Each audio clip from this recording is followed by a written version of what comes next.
and getting called a liar by liars and getting called an idiot by idiots. It's tiring, Paddy. Hey! We're recording the podcast! Quiet. Shut up! Good morning to you. Morning somewhere! For August 4th, 2026. How was I on time? My name is Bernie Burns. Sitting right over there in mumbling amazement. It's Ashley Burns. Say hi to everybody. Right there, he's the amazing Mumble Man. Sorry, weird start today. Weird start. I even said for your little intro there, I said, say hi to everybody. Ashley, say hi to everybody. Hi, everybody. Hey, guys. What's up, guys? Weird day today. There's a lot of weird stuff going on. I would say, I got angry, but I'm trying to think, was it unnecessarily angry? I don't think Worked it is. up? Would you say you got worked up? I think we found like our new standard, our new high watermark for enshittification. I'm gonna call it that. This is it. Is this it? So there's this article out now that BMWs, who are their previous hits include trying to get people to pay subscriptions for heating their own seats in their own goddamn $80,000 car or whatever a BMW costs. Their new thing is now when they start up the car, it shows them a goddamn ad for Spiderman Brand New Day, as if that movie needs any more money, right? Like, right. Who's not aware of it? Did you not know that Spider-Man was coming? Guess what? Spider-Man is coming, and we're going to tell you every time you start your car. The Ford F-150 that I had before I had my Tesla, I drove that F-150 for like 10 years. Every time I started that goddamn car, it had a little screen on it. An antiquated little touchscreen, as vehicles used to be so antiquated. At the time, because it was a touchscreen, it was the future. Right. When I got it in 2002 or whatever, 2005, when I think was when I got that truck, and then had it till 2012. And it was in a lot of videos and stuff like that. It was that blue truck, the one that was in immersion and stuff. But it had a Sony sound system in it, right? And so it had, on the screen, it would show like a splash screen, like a loading screen, almost like when you boot up your computer. And it would show me the Sony logo for like 3 seconds. I got so sick of seeing that thing before I could turn my radio on. That made me nauseous. Now to think that people are getting in their brand new cars today and they're being subjected to a brand new day ad with sound, right? Yes. And not only that, but it's like, this isn't something you can like opt out of. If you already bought a car, and now this advertising has been added to it after the fact, right? Ashley, that's insane. If I paid for a car and the car is showing me ads with sound and everything, I think the sound is like if you tap it, you can hear the sound.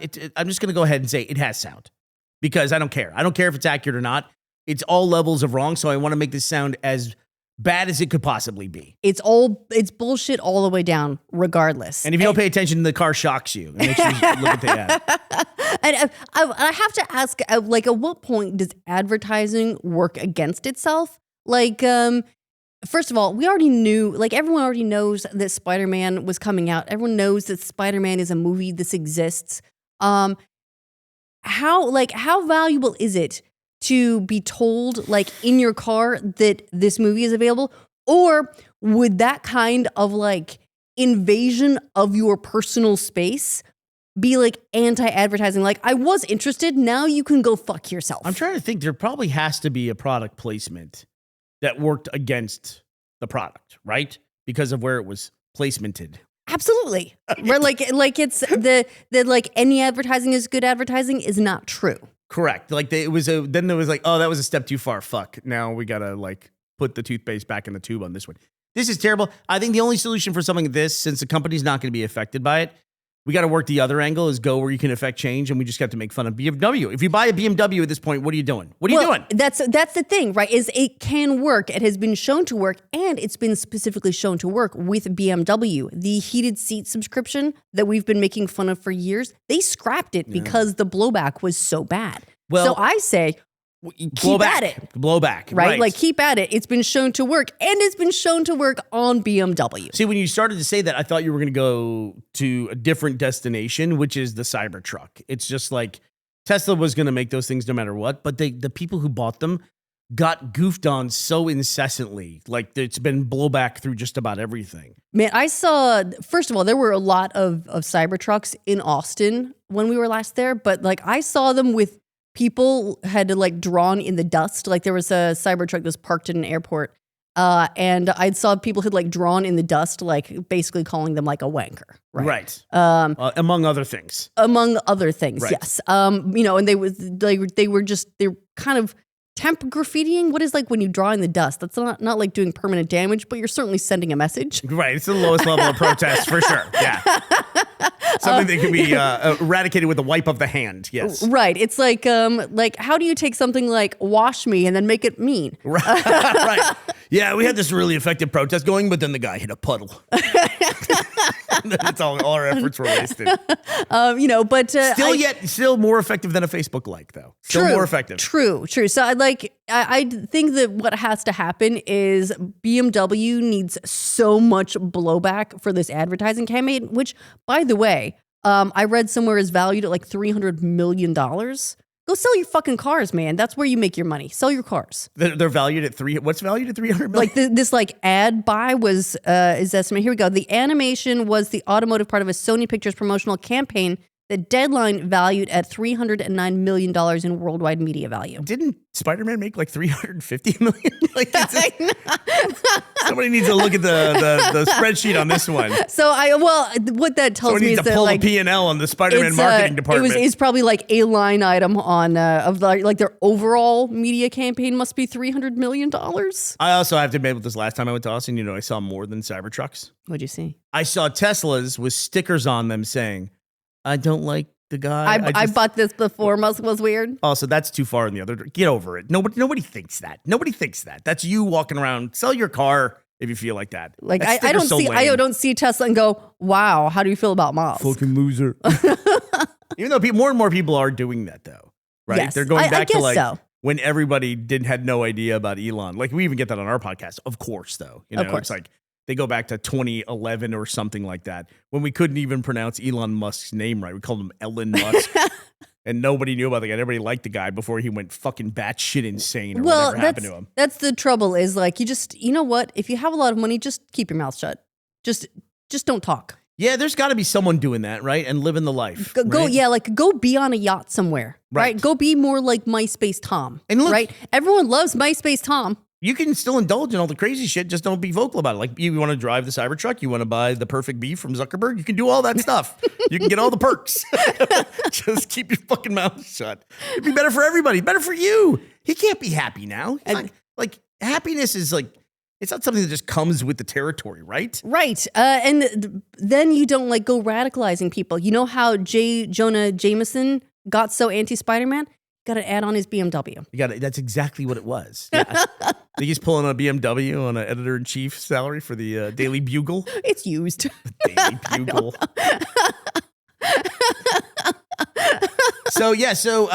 We kind of had this idea yesterday that we were going to take a look at the Spider-Man's Brand New Day.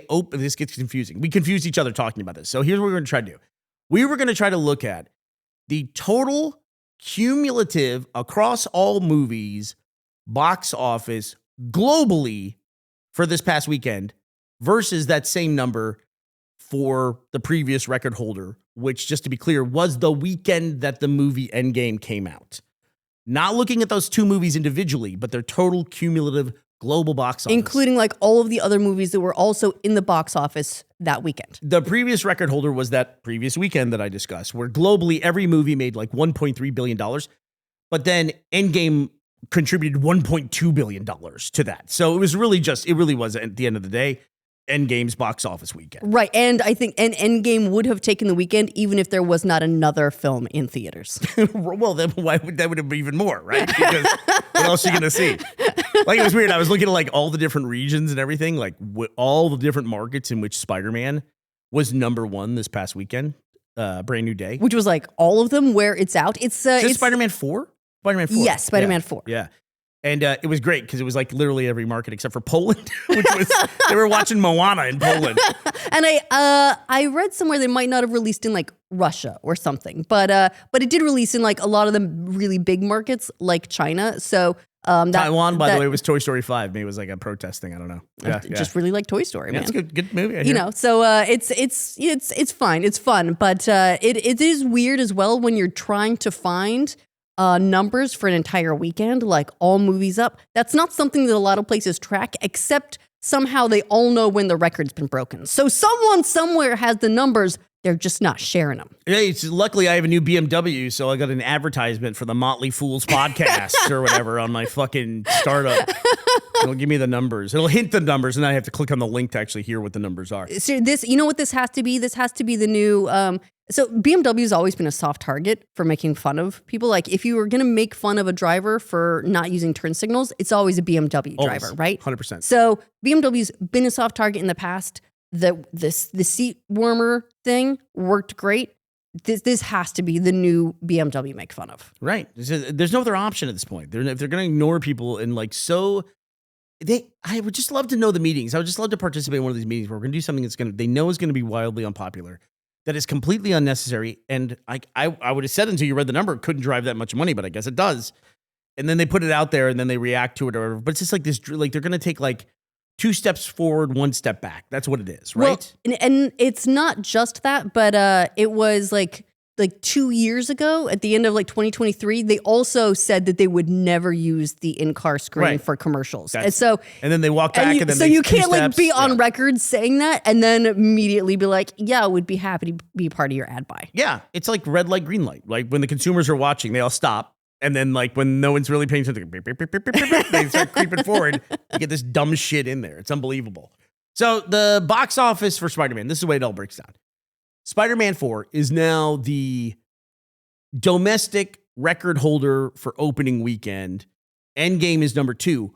Globally, Endgame is still number 1. Spider-Man 4 is number 2. Yes. So, Endgame had a stronger international opening than Spider-Man, but Spider-Man had a record-breaking domestic opening. Okay, yeah. So, but the reason that we're trying to like go through and figure all this out is because we're trying to figure out if the combined opening weekend of Dune 3 and Doomsday has a chance of surpassing that. Now, so I guess the bet we could make today is whether or not one of those 2 movies would domestically break the record or then globally break the record. But because they're up against each other, I think that's less likely. That individually, you think they're going to eat each other up? I think I think people will make a choice that weekend, you know. Together, I think they got like a chance of destroying everything altogether. But I think, do you have the same feeling that individually that they couldn't beat Endgame globally or Spider-Man domestically? I think that because they are up against each other, and I don't know if we're going to see the same kind of like symbiotic relationship as like Barbenheimer, that people will make a choice about which one to see first. Yeah. I would almost guess that Doomsday would be the one more people will pick. I don't know, man.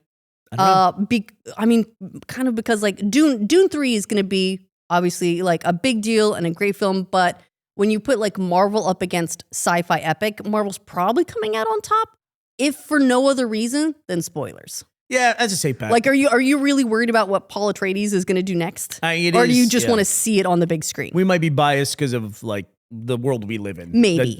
Maybe so. Yeah. I think Marvel's still. Clearly, I would have thought they had full fatigue, but now it's like Spider-Man did so well. Clearly not. Well, it's like I think the fatigue is there, but I think there can be exceptions. So here, I haven't seen Spider-Man, so I can't spoil anything. But now the discussion about this and everything I'm reading about, like, all the extra stuff that comes after a big hit, where people like, okay, let's keep the Spider-Man like press train rolling, or our headline clicks going. So now let's say, like, let's talk about future installments of Spider-Man. What's going to happen to this character, that character? And I'm like, shit, I don't want to see any of this stuff. So I had to go see it so quickly. I had to get permission to leave you behind to go see it. It's because that stuff is always coming with these. And I was like, I just want to see it pure. Yeah, but it makes me wonder now, too, will Tom Holland, another record that could be in the books here, will he make more money for Marvel stuff going forward than Robert Downey Jr. made? Oh, interesting. I mean, he's one dude, it's not one dude, but it's like a single character broke the record for freaking Endgame. That's crazy. If you just think about that, that's crazy. That is a pretty big deal. And Spider-Man is obviously like one of the more major characters and such a big moneymaker on his own. Robert Downey Jr. has the advantage in that he's double dipping, character-wise. Is he? Well, because he's back as Doom, right? Yeah, well, he's back as Doom, but what I'm saying is like they give him the money based on his Robert Downey Jr. going into a Marvel movie. I guess so. Now it's like in the future installments. This is where I get to the spoiler territory potentially, though. Like I haven't seen anything about Spider-Man in Doomsday. Like, is he not in Doomsday?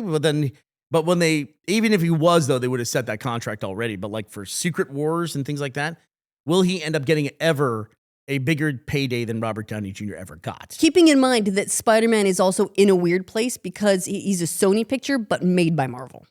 I don't listen. So I don't know. There's too many. I don't know if that monkeys. I don't know if that monkeys with their budgets. Right. We sound like we're discussing college football. It's all just our point is don't buy a BMW. That's our point. That's the takeaway from this whole discussion. Don't buy a BMW. I couldn't. I would be furious. Honestly, I would be. And if I couldn't turn it off, what do you do? What do you do? I mean, because your option is like, are you mad about this enough to sell the car? No. Or right? could you return it? Like that would be like if you come home and you in your driveway and you see that and you go back to the dealership and go, you motherfuckers, what is this? But we're weird also too. Like whenever we get a car, used car, new car, whatever, and they put the dealer sticker on it. No, that's coming straight off. I tell them take that off. Take that. That's an advertisement for your thing. I don't want the name of your like Leaf Johnson Ford on the back of my car forever. Just take that. I gotta People tell just you, accept that. I don't understand those because I'm not like, well, I wasn't in the mood for a car, but there's a lot of people driving around with Arnold Clark stickers. Suddenly, I'm feeling like Arnold Clark I need a new car. Well, do I want to go to Starbucks or do I want to go to Arnold Clark and buy a new vehicle today? I don't know. I heard that if I pick up a new one, I might show me Spider-Man ads. We've talked about those long time ago on this podcast that here in Scotland, people have these giant yellow and black Arnold Clark stickers, and they're everywhere, and they're massive, right? And they're in the window. Yeah, they're like full on like bumper sticker sized stickers for the dealership that you buy this car from, and it's just like people drive around it and they just leave them in the car. That's the last thing I want on a car that like I paid someone money for. If you want me to be a billboard, you pay me. That's the way that goes, right? Yeah. Well, it's like I would take a photo to demonstrate this, but I feel like it'd be creepy taking a photo of someone's car because we don't have them on our cars because we take them off if they ever exist. Right. I mean, I guess the equivalent would be, I guess if you're like the world's biggest fan of the Arnold Clark dealership and you're like, no, I love representing Arnold Clark, right? The way that if you might wear a Spider-Man shirt. Right? They're not paying you part of their $309 million ad buy. It's right true. To wear a Spider-Man shirt, but you're advertising Spider-Man. But that's different. And I don't feel like a hypocrite about it because we used to have the Rooster Teeth logo and URL on the back of the shirts up at the top, like by the collar, called a yoke. And one of the first things I did was take those off when I got hold of merchandise. I took those off all the shirts and people were like, where'd it go? Bring it back. I want that back. I want that back. And I was shocked to see people see this. So it might just be our personal taste that we don't want that stuff. Maybe. Yeah, but that's where that came from. And now I have to make different versions of shirts that have the yoke on it for people who want it. If people want it, it's great, because the rationale they gave made sense to me, which is like, oh, I can, like, if I'm at a concert and someone like a couple rows up from me has a Rooster Teeth logo on the top of their shirt in the back, I know I can go. You found your people. It's a conversation piece or something like that. So yeah, that makes sense to me. But from my perspective, I was just like, yeah, why would people want a shirt with our logo at the back of their thing? So anyway, that's where that came from. I guess that's short hood for shared passion. Shared passion. Short hood, shorthand. Yeah. So I'm going to try to segue as best I can from shared passions. A shared passion we have, Ashley. Go ahead. Dungeon Crawler Carl and God of War. They're recasting. The rumor is they're recasting God of War Kratos, if I'm pronouncing that correctly. That now with the actor who I am mortified to admit I can't even remember his name now. Last name is Hurst. Yep. Who was injured on the set of God of War and is now in the process of being recast. They're now mentioning Dave Bautista. I read an article that he is now in talks to play the role of Kratos, which I like. My immediate response was, oh, yeah. I like it because I get to be ageist and go like, yeah, we shouldn't have a young guy playing Kratos. That's a big discussion going on in like casting for Dungeon Crawler Carl. Have to be old enough. Everyone who's mentioned to play Carl in the television series, everyone gets furious and says he's too old. They have to be 27 years old because that's what Carl is in the book. But Carl is presented as much older in the books and Well- never even drawn as a 27-year-old. No. Like any art that you ever see of this character is never of a 27-year-old dude. Yeah. Right. It's always of like someone who looks mid-30s. Like Evan Mulroney, that guy from Instagram, came up in one of the posts in there. And everyone goes, too old. I guess they want a 14-year-old to play Carl, the people who are so specific about the age of the character. No, it's a character that I think has an age range, right? And I don't know. I feel like there's a lot of. We also watched like 80s and 90s movies where 30-year-old played high school students. We totally believed it. That is true. We're like, That is true. We might be biased. That seems normal. That's what they should have done for the new Harry Potter series. They should have like shot it like 90s style, like a WB show. And just shot it with 20-year-olds. Shot it with all the same cast, just playing themselves as like 8-year-olds, like Daniel Radcliffe today, going, "Oh my gosh, a smell!" Just throw like a one of those like Instagram smoothing filters on them, and then, now they're 8. How creepy would that be if they just de-aged all the actors to play the parts again, like Benjamin Button? Good Lord, that'd be awful. So weird. Well, the jury's still out. We'll see how that one goes. But yeah, Yeah. so Bautista now, I guess he lost a bunch of mass, I guess is the way Yeah, to say it. he because he got really slim for I'm not sure what the role was, but he really slimmed down for a role. So it would be tricky for him to, I guess, like immediately bulk back up. But I would assume that he would be bulking back up anyway for any future Marvel projects. And it's not like, I mean, as a professional wrestler, I'm sure he's very accustomed to, what is it, bulking and cutting?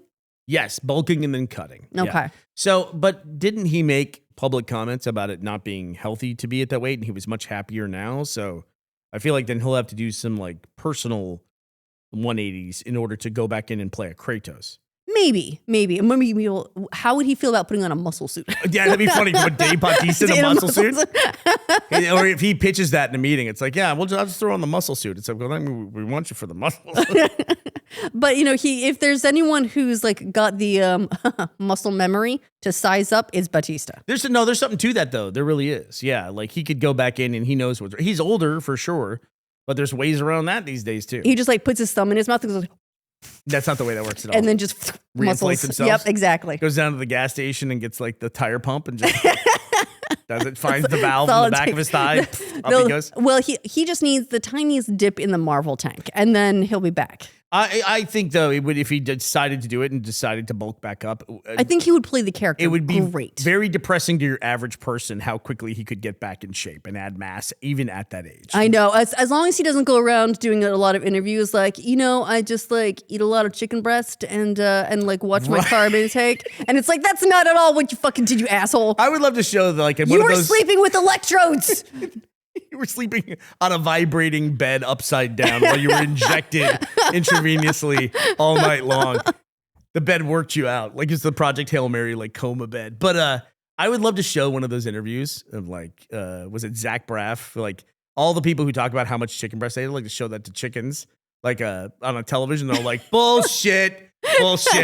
Not that good. Why are chickens jacked? If chicken breast is so good for you, why are chickens like messing up the farmyard? Well, I think they might be for their size. You gotta understand that like chickens, they're in kind of like a permanent bulk phase because they're covered in feathers that make them look all like soft and squishy. Yeah. But if you were to get all those feathers off and just have a bunch of naked chickens running around, they might be more muscular than you give them credit for. Maybe all ripped. Yeah.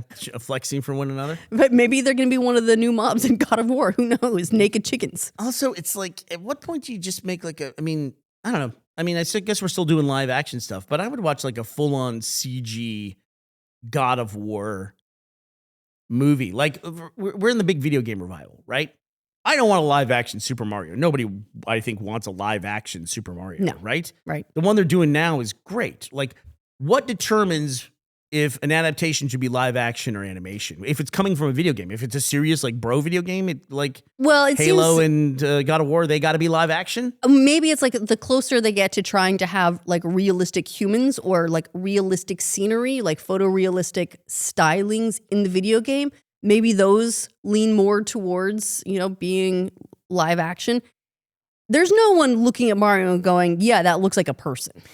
Do you remember, like, this was one of the first attempts to make a video game movie, and they made like the high-end CG for the time. It was like during the Polar Express era. The Final Fantasy movie, which flopped. I do. Was I it do called remember the Final Fantasy movie. Was Spirits it? Within. Spirits Within, yeah. I actually was like, I thought, man, this could really be the start of something. Like, I'm not talking like Super Mario animated CG. I'm talking like high-end animated, like realistic looking CG. I feel like we don't make those movies anymore. Like since like the Polar Express era and stuff. I mean, they kind of do, but they call them live action. Like the Lion, right. Yeah. The Lion King movie was quote unquote live action, and it's like no, it wasn't. Poland is enjoying a movie about that right now.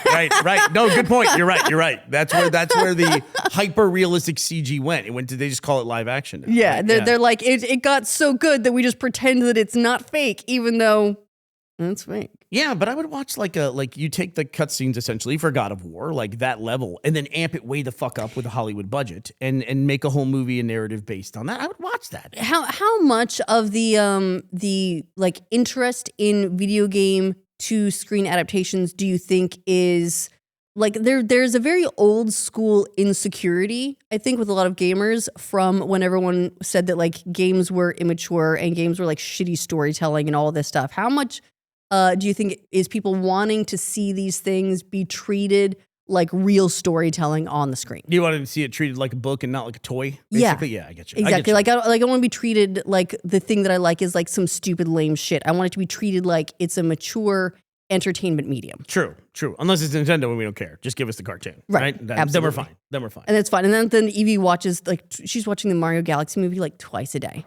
Yeah, they love that. She loves that movie. They love that movie. I can't tell you I've seen it like 5 times now, and I can't tell you what it's about. There's a creepy character in that, the little star that says like he was really in the like, first one too. Yeah, existential like cynical stuff, and it's like that Like character. the void comes for us all. That character is completely not necessary, and I think it's a weird thing to put into.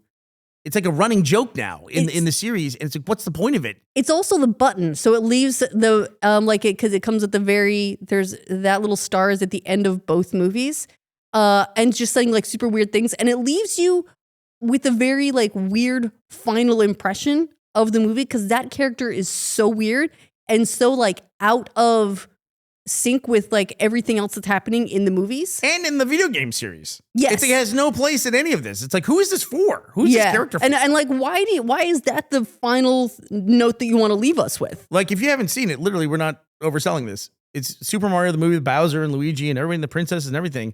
And then there's a button scene at the end where Bowser and his kid are in jail. I hate to spoil that Bowser loses at the end of Mario. Sorry, everybody.